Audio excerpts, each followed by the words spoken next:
आप देख रहे हैं बेनिफिट टीवी। हम लोग होमगार्ड के सफल अभ्यर्थी हैं। 2011 में वैकेंसी निकला था, 2022 में हम लोग का दौड़ लिया गया। हम लोग सब कुछ में फिट हैं, हाई जंप, लॉन्ग जंप, दौड़, मेडिकल सब चीज़ में फिट हैं, नंबर उठाए हुए हैं। फिर भी हम लोग का मेरिट लिस्ट से वंचित कर दिया गया। हम लोग नीतीश सरकार से मिलने आए हैं। यही हम लोग चाहते हैं कि हम लोग का नियुक्ति पत्र दिया जाए। सरकार कहते हैं कि गरीब की सरकार है, तो हम लोग तो गरीब की बेटियां रोड पे भटक रहे हैं। कहते हैं सरकार की बेटी बचाओ बेटी पढ़ाओ, तो आज सरकार का कहाँ मतलब कि खोए हुए हैं कि मतलब हम लोग के नहीं देख रहे हैं कि दर दर भटक रहे हैं।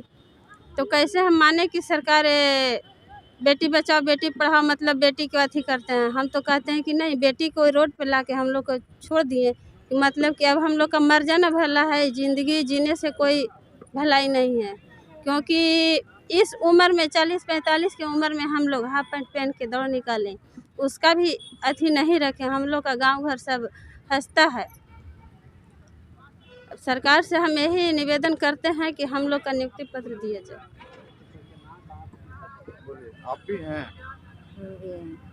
हाँ हाँ सर। आपका तो उम्र भी बहुत लगभग पार हो गया है। 45 बरस हो गया है। जी। अब तो फिर आप दूसरी नौकरी नहीं हो सकता है। फिर भी इस उम्र में सब कुछ निकाले, लॉन्ग जंप, हाई जंप, गोला सब में नंबर भी उठाए हैं, पास भी हुए हैं, क्वालिफाई भी हुए हैं।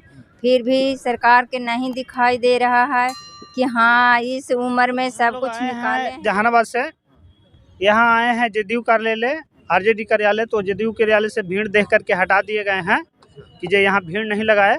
तो हम लोग यहाँ पे फील्ड है, कोई स्कूल है यहाँ पे, तो यहीं पे बगल में रुके हुए हैं। तो हम लोग मांग है सर कि 2011 में होमगार्ड यानी कि गृह रक्षा वाहिनी को बहाली निकाला गया था, तो 2022 में पूरा कराया गया। दौड़, फिजिकल वगैरह वगैरह जो था हम लोग को पूरा कराया गया। मेडिकल उडिकल सब चीज़ में हम लोग पास हैं। तो 2013 में आदेश आया था राज्यपाल को कि सब जगह से सीट 20% या जो भी है बढ़ा सभी को लिया जाए होमगार्ड को।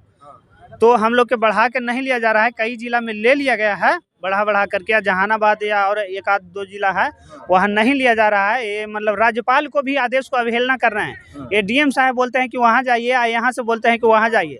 दूसरे जगह डीएम साहब ही जैसे मधेपुरा का उठा करके देख लीजिए, सहरसा का उठा करके देख लीजिए, वहाँ मतलब कि बढ़ा के सीट लिए हैं। जितना मतलब था उससे सीट को बढ़ा के लिए गए हैं। हमारे जहानाबाद में है जो सीट नहीं बढ़ा के लिए जा रहे हैं। इस चलते हम लोग जदयू कार्यालय आए हैं, मंत्री जी से मिले कि लेटर उटर देंगे और आरजेडी के लेटर देंगे मंत्री जी के।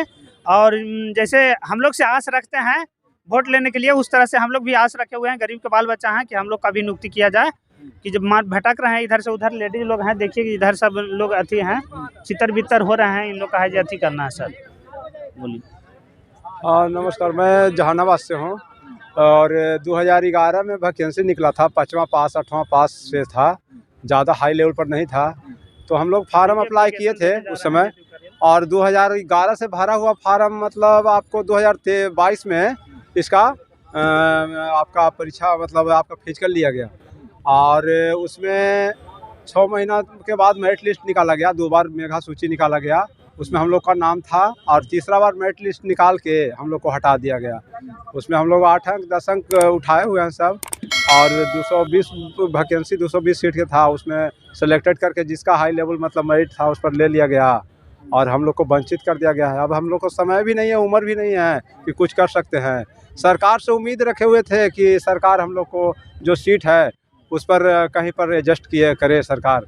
नीतीश बाबू से ही आग्रह करना चाहते हैं, और क्या करें। जैसे जातिवाद पर ये लोग तो अथी किए कि जो जाति काउंटिंग होना चाहिए, तो जाति में है जो ओबीसी ज़्यादा निकला, यादव निकला, हम लोग ओबीसी से आते हैं। हम लोग का सीट कम करके और दूसरा जगह के जैसे SC ST है उसका बड़ा हमारा 11 अंक है, दूसरा SC ST का 7 अंक 8 अंक वाला के ले लिया गया है। और हमारा है जो 11 अंक है उसमें नहीं लिया गया। कहा है हमको सीट कम किया गया, जबकि हमको जातिवादी ज़्यादा है, ओबीसी ज़्यादा है, तो ज़्यादा सीट करके लेते। कहा है हमको कम करके लिए, या जिला पर लेते तो हम आ जाते। कहा है हमको छांटा गया। आप देख रहे हैं बेनिफिट टीवी।